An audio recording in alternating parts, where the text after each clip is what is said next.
Hola, ¿qué tal? Bienvenidos a esta cuarta emisión del programa Advent Edén, donde hemos estudiado un tema sumamente importante titulado Santuario, Plan de Salvación. Y el día de hoy vamos a ver el santuario, o más bien el Evangelio a la luz de los símbolos del santuario. Y vamos a ver cómo el ministerio de Cristo es todavía más confirmado a la luz de todo el plan de redención. En los estudios pasados ya hemos visto en qué lugares estaban los muebles, que se realizaban en algunos de ellos, y en el estudio pasado hicimos mención sobre el asunto, de forma muy ligera, sobre el asunto de la Pascua. Dijimos que la Pascua fue una de las actividades o celebraciones, una de las fiestas y celebración que por primera vez se realizó mucho antes de la liberación de la esclavitud de Israel en Egipto. Así que fue antes de que salieran de la esclavitud como una forma de celebración y lo que habría de acontecer momentos antes de su liberación, es decir, anunciaban su redención, su liberación. Así que el asunto de la Pascua implicaba un sacrificio donde esa fiesta era una de las únicas veces donde el israelita o el hebreo tenía la oportunidad también de comer el cordero. La mayoría de los otros sacrificios no, pero en la Pascua sí. Por lo tanto, a partir de allí ellos empiezan a experimentar el asunto del sacrificio, incluso mucho antes de que Dios mandase a levantar el tabernáculo o el santuario, como lo declara Éxodo 25:8. Y Dios llama a Moisés y le dice: quiero que levanten un santuario para yo habitar en medio de ellos. Siempre ha sido Dios quien quiere estar cerca de su pueblo. Así que, ahora que estamos aquí, nos encontramos una vez más dentro o a las afueras del santuario, recordamos lo siguiente. El altar del sacrificio era un lugar donde los israelitas tenían acceso todos los días. Donde estaba el altar del sacrificio y el lavacro era el atrio. Y todos los días los israelitas tenían acceso para el sacrificio. Por lo tanto, el israelita llegaba, traía su cordero y entonces le quitaba la vida y la sangre el sacerdote lo recibía y entraba al lugar santo y lo asperjaba en las cortinas que separaba sobre el lugar santo y el santísimo. Pero antes de eso, el israelita entraba y confesaba sus pecados en una oración mental para ser transferidos al Cordero. Esto implica que el asunto de la confesión es única y exclusivamente entre el ser humano y Dios, nadie más. Si bien es cierto, el sacerdote intercedía para llevar y depositar la sangre en el lugar santo, pero el sacerdote no escuchaba los pecados del hebreo o del israelí. Este tenía la oportunidad de que en secreto, en una oración, presentaba y depositaba todos sus pecados y lo transfería al Cordero, para que con sus propias manos pudiese quitar la vida a un cordero inocente y sacrificarlo. Entonces el sacerdote recibía la sangre e ingresaba al Kodesh, al lugar santo, y allí asperjaba la sangre. Esto era conocido como el sacrificio continuo, tarde, mañana y tarde, mañana y tarde. Y el sacerdote lo realizaba todos los días, todos los días. Pero una vez al año existía una fiesta conocido como el Yom Kippur, el día de la expiación, en hebreo el Yom Kippur, donde una vez al año el sacerdote ingresaba al lugar santísimo y entonces también asperjaba sangre después de que era matado el cordero que era dedicado, el macho cabrío que era dedicado al sacrificio. El sacerdote entraba, lo rociaba y entonces salía y ahora era transferido al macho cabrío que era dedicado para el Azazel, el cual simbolizaba a Satanás, y este era echado al desierto para perecer, el cual toda la purificación que se hacía una vez al año recaía sobre el símbolo de Azazel, el macho cabrío. Por lo tanto, el día de expiación era también un día de juicio. Lo cual implica que todos los pecados de nosotros, los seres humanos, que cuando aceptamos a Cristo y es depositado sobre Él, ahora Dios, el día del juicio, todos los que comparezcamos y hemos aceptado a Cristo, no hay ninguna condenación para nosotros. Y todo eso recae sobre Lucifer, el cual será echado al desierto del milenio durante 1000 años para pagar y echar sobre él toda la culpa del pecado por todas las generaciones. Dios es justo. Sin embargo, vamos a ahondar un poquito más adelante y vamos a recordar que en toda la figura del santuario encontramos nuevamente el altar del sacrificio, el lavacro, el lugar santo con su mobiliario de la mesa de los panes de la proposición, el altar del incienso y de este lado la luz simbolizado por el otro mobiliario. Y allí, a través de todo eso, por último, estaba el lugar santísimo con el arca del testimonio o el arca del pacto. Y en toda esta figura, nosotros podemos hacer una aplicación práctica para nuestros días, donde el sacerdote representaba a Cristo y desde el sacrificio, la purificación a través del lavamiento de sus manos y los pies antes de ingresar al lugar santo, que lo realizaba en el mobiliario del lavacro o la fuente, y posteriormente entraba al lugar santo para entonces poder elevar oraciones, el cual intercedía por todo el pueblo a través del incienso, y estar con la lumbrera del candelebro, y cada 7 días que era cambiado los panes de la proposición, todo ese procedimiento, y para que por último ingresase al lugar santísimo, de forma práctica para nuestro tiempo puede ser aplicado a través de cómo Dios es justo y perdonador. Y de una forma figurativa vamos a decir así: nosotros cuando aceptamos a Cristo, aceptamos su justificación, su perdón, su salvación.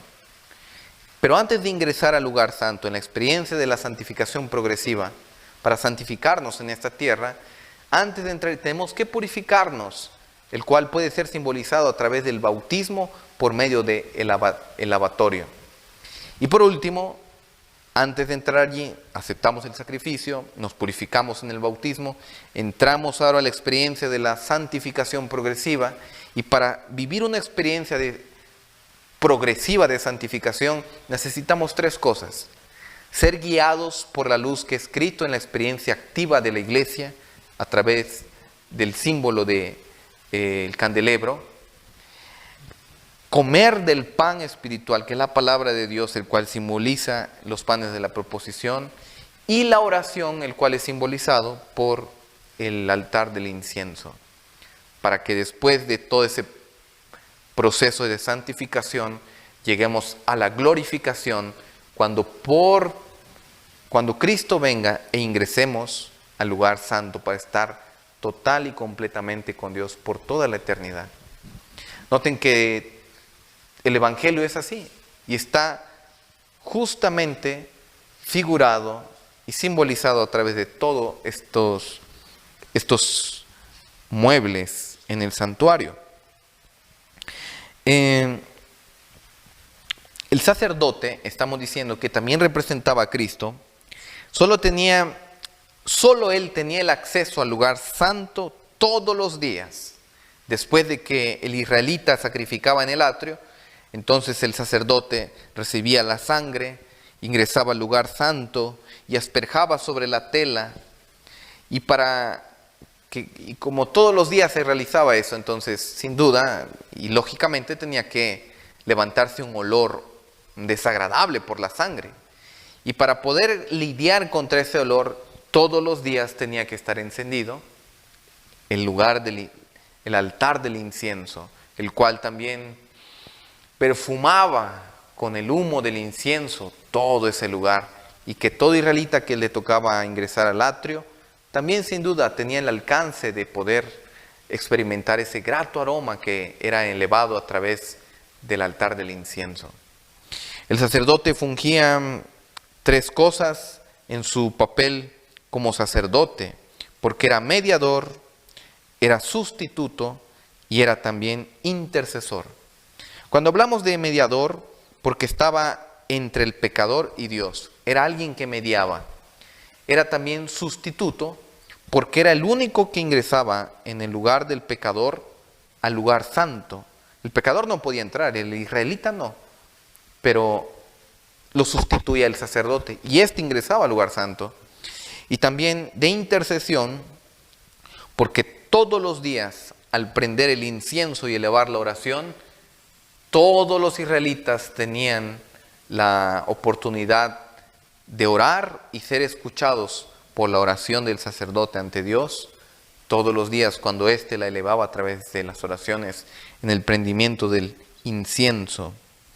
Hebreos 4:14 nos declara que Dios, que Cristo es nuestro sacerdote.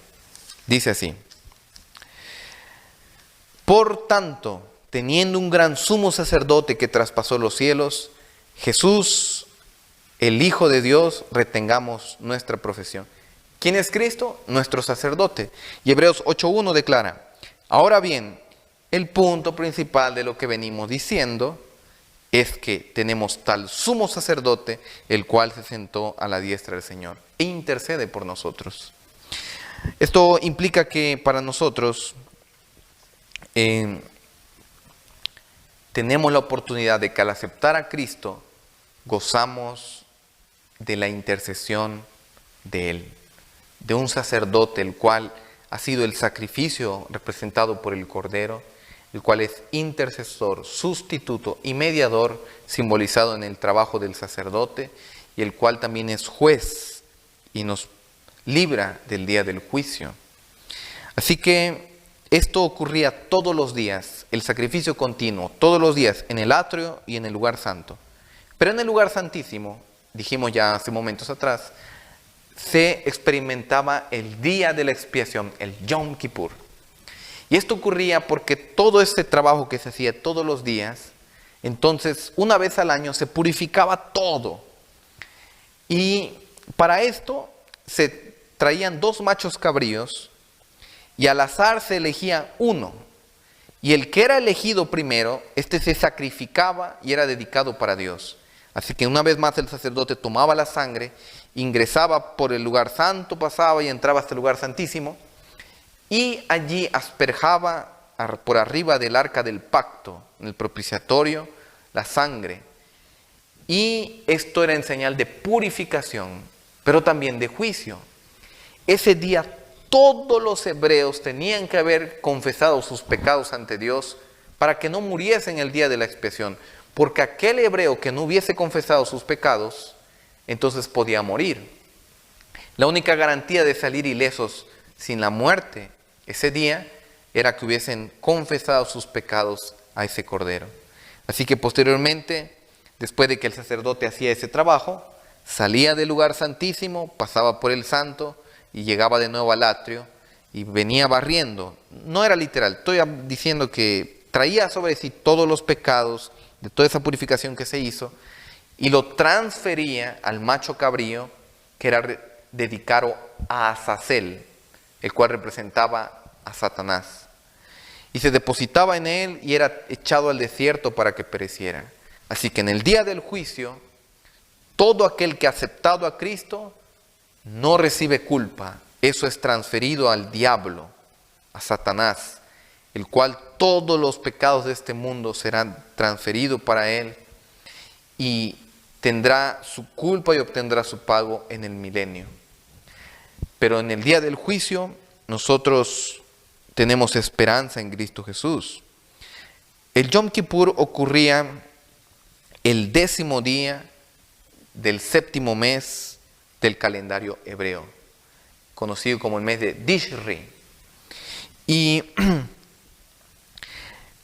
este era el trabajo que entonces el sacerdote hacía hasta el lugar santísimo una vez al año. Este trabajo de mediación es representado en la figura de Cristo como un sumo sacerdote, el cual, vuelvo a repetir, es también nuestro juez, nuestro abogado, nuestro intercesor. Y como dice Romanos 8:1, ninguna condenación hay para los que están en Cristo Jesús. Ahora pues, ninguna condenación hay para los que están en Cristo Jesús, los que no andan conforme a la carne, sino conforme al Espíritu. La única garantía de salir ilesos del día del juicio es que nos depositemos en Cristo Jesús. Hay esperanza también para nosotros el día del juicio. El Evangelio del ministerio de Cristo, el Evangelio fue cumplido en el ministerio de Cristo. Ya fue prefigurado y simbolizado en todo el símbolo y fiestas del santuario. Hoy día no necesitamos hacer sacrificios de cordero, porque el sacrificio fue completo en Cristo Jesús en la cruz del Calvario. Hoy esperamos un juicio, pero incluso el día del juicio, que era simbolizado en el Yom Kippur, tenemos la oportunidad de salir ilesos si nos depositamos en Cristo. ¿Qué te parece entonces si dedicas tu vida al Señor, aceptas su sacrificio para salir ileso el día del juicio? Que Dios te bendiga.